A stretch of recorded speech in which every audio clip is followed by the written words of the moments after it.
Hey, it's Greg with Pearl City Antiques, and we're just continuing to produce these short videos for you to help inform your decisions on, pieces that you would want to put in your spaces at home. We wanted to talk a little bit about what makes a particular piece valuable. Now, this is kind of a big question and difficult for us to tackle, but in summary form, you start to, the more antique furniture that you look at, you start to learn how to spot something that is fine. And I want to talk a little bit about what is fine. So there is furniture that is made, that was made for the common person, and there's nothing wrong with that. But the very finest things were produced for the wealthy, and can be found in like affluent areas throughout the United States and throughout Europe that were affluent in the time. So, we here at Pearl City Antiques, we're located in Western Massachusetts, and in the early to mid 1800s, or even into the Victorian era, this area of the country was actually really wealthy because of the manufacturing and the trade that was flowing in through like Boston Harbor and New York Harbor. This area was very affluent. So you can find very fine pieces of antique furniture in this area. You can also find pieces that were, produced for the country, folk, which is more utilitarian. So you learn over time how to identify a piece that is fine. So I want to talk a little bit about that.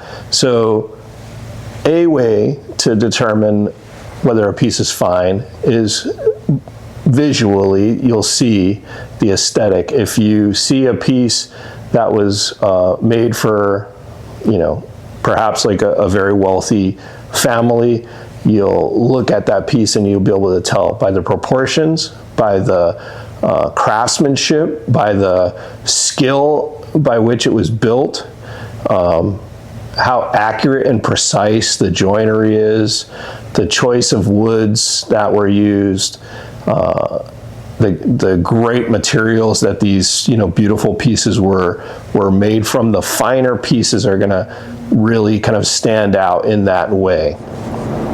So as you are able to identify a piece that is fine and a piece that is still beautiful, but maybe not as fine, that really affects the value.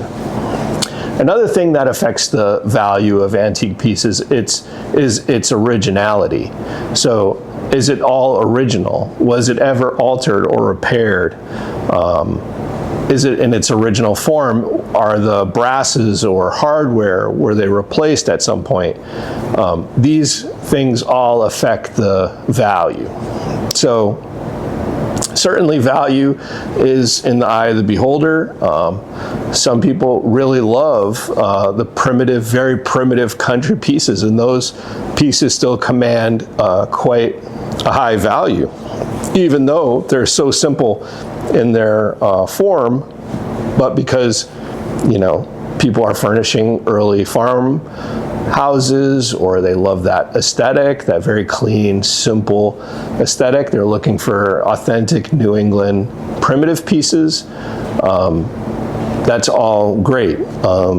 But to recognize a piece that is very fine and from a notable maker, perhaps it has provenance or some documentation as to who made it, who owned it over time, that really affects the value. If you can communicate the story of the piece, we have examples of that here at Pearl City Antiques, where we do have provenance or some level of detail about like who owned the piece, where did it come from, who built it. These things all positively affect the value. So as you look around your home and you think, wow, that piece that grandma passed down to us or whatever, does it have value? That's a great question, and there are many ways to answer it. You can get it appraised by a professional. You can send us pictures, or if there's a way that we can help you on this journey, we can help you identify the value of the pieces in your home.